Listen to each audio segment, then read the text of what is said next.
The compiling list of injuries in a key position that the Indianapolis Colts thought they had solved, it is now highly speculated that the Colts are going to bring in one of these three veteran DBs to help in what a position that, again, the Colts thought they had solved. We're going to cover all that and more on this video. What's going on? It's Elijah from Sports Talk Indy, where we cover all things Colts and Pacers and Fever and all of the things in Indiana sports, and even some extra Indiana sports. So if you're new to the community, be sure to like and subscribe. Be a part of it. Don't miss anything going on for our beloved Colts as we begin the season and get really, really close to week 1. But for now, we're going to talk about the blaring issue that the Colts have right now, and that is that 4 of their starting cornerbacks, including Jalen Walley, who was their rookie third-round pick, is down with an ACL injury. Jalen Jones and Juju Brents both not practicing due to hamstring injuries. You also add in Juju Brents' consistent issues with injuries, not having yet been able to play a full season, and now Kenny Moore missing significant time. It appears with a knee injury. He is expected to be back and is likely day-to-day, but has no specific update on when he will be back. It is now looking as though the only healthy player that was projected to be a day 1 starter is a guy who's never stepped foot in a Colts uniform on a regular season game, and that is Charvarius Ward. Now, here's the good thing. The good thing is there are plenty of veteran DBs, veteran corners, that can help in this room.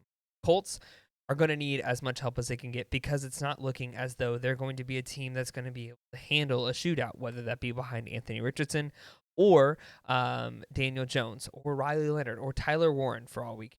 Someone is going to play quarterback, and no matter who it is, it doesn't look like we're going to have the luxury of being able to win in shootout games.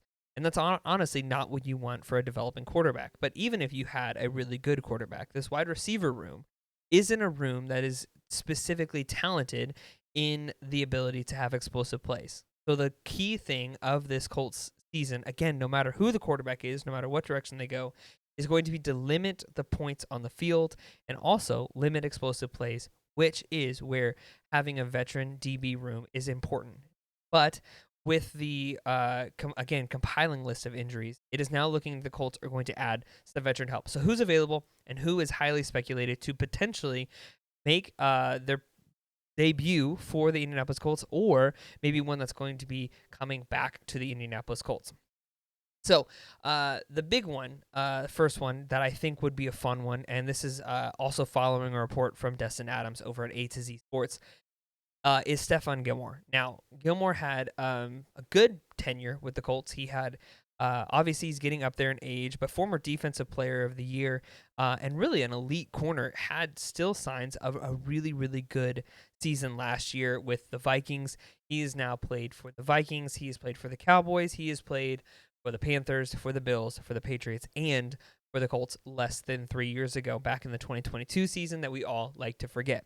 Now, the Colts signed him to a 2-year, $14 million deal back in 2022, or off-season 2022, before it was potentially one of their worst seasons, and then they were able to offload that contract. Now, I do not remember if it was technically a trade or if it was a release, but they were able to offload Stefon Gilmore.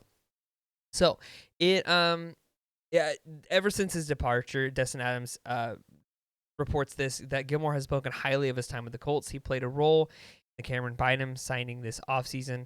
He also went out of his way to share positive thoughts on the Colts' new ownership following the passing of Jim Irsay. Gilmore turns 35 in September and is nearing the end of his career. However, that is one reason why it could make sense for the Colts this year. Team has multiple young players it likes in the position for the future, but the outlook for cornerback for 2025 has taken a significant hit. Now, I like this signing based for the key part of, one, the legacy. I liked Stefon Gilmore. He was a fun leader. He was good on the field. Never had any issues, but also because I like having one of the better in our generation, in this current generation of DBs, having one of the better guys in this cornerback room. Because even though Justin Walley is out, he's still in the locker room. Even though Juju Brents and Jalen Jones are out, they're still in the locker room. And these are guys that can learn a lot from a guy like Stefon Gilmore, and all of which they did not get the opportunity to play with Stefon Gilmore when he was on the team. Now, another big hitter that I think would be really fun for this Colts team would be Asante Samuel Jr., formerly of the Los Angeles Chargers. If you remember, his father, Asante Samuel, played in the early 2000s.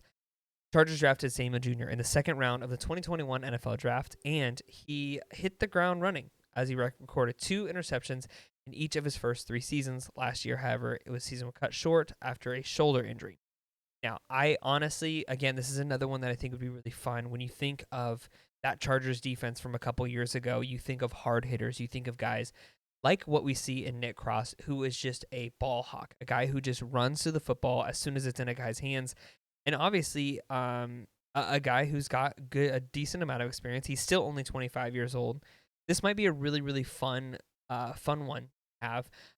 Again, still very young, and a guy that they could potentially sign to a long-term deal. The big thing with that would be the injuries. Is he going to be sustainable? Obviously, this is a Colts team that is plagued by injuries, and obviously one that they're looking for durability. Would you rather one A-plus guy who's on the field 50% of the time, or 3 B or C guys who are on the field every single down? And I think at this point, the Indianapolis Colts might choose a guy who's more of a B or C guy, specifically, that can stay on the field a lot. And that brings us to our last one. And this one's one that we speculated last year as well. And coming from the same team that we speculated a lot of guys, Xavier Howard would be one that we thought would potentially put on a Colts uniform back in early 2024. Excuse me, forgot what year it was for a second. We're getting ready for the 2026 season. My years are all jumbled. But this would be another veteran option, again, in that same defense that Xavier Howard was on, and one that I think the Colts have had somewhat of a history of exchanging players back and forth, and that would be Kendall Fuller, formerly of the Miami Dolphins. Now, he is still sitting. Former third-round pick Kendall Fuller had a productive 9-year NFL career with 3 different franchises. Most recent stop came with the Miami Dolphins, where he started 11 games. Fuller would give the Colts a veteran with over 100 career starts under his belt, who needed to be a solid, when needed, can be a solid starter. He would also be able to slide into reserve role if the Colts cornerback room can get healthy at some point during the season. I think this is, again, these are 2 veteran options and 1 young guy that I think would be a really, really good option. Again, the Colts need someone, and I think this could be really good, but also bringing in veteran help of guys who have been around the league, who can help feed into the experience of this Colts team, who could really, again, I think take us to the next level, because I think that's the thing, that is one of the things that has been missing over time, and that's where I'm excited for Lou Amarulo as the defensive coordinator. What I think he's going to be able to bring is that there's so many young guys on this Colts defense, and so many guys that I think with the right shaping could really be good. I think Nick Cross is a prime example of a guy who the first 2 years of his career really was in the background, and then last year really finally started taking shape as his own. I think guys like Juju Brents and Jalen Jones and Samuel Womack are all guys that I think could really, really benefit from a veteran leader. Let me know in the comments. Who do you think? Would you like to see any of these guys?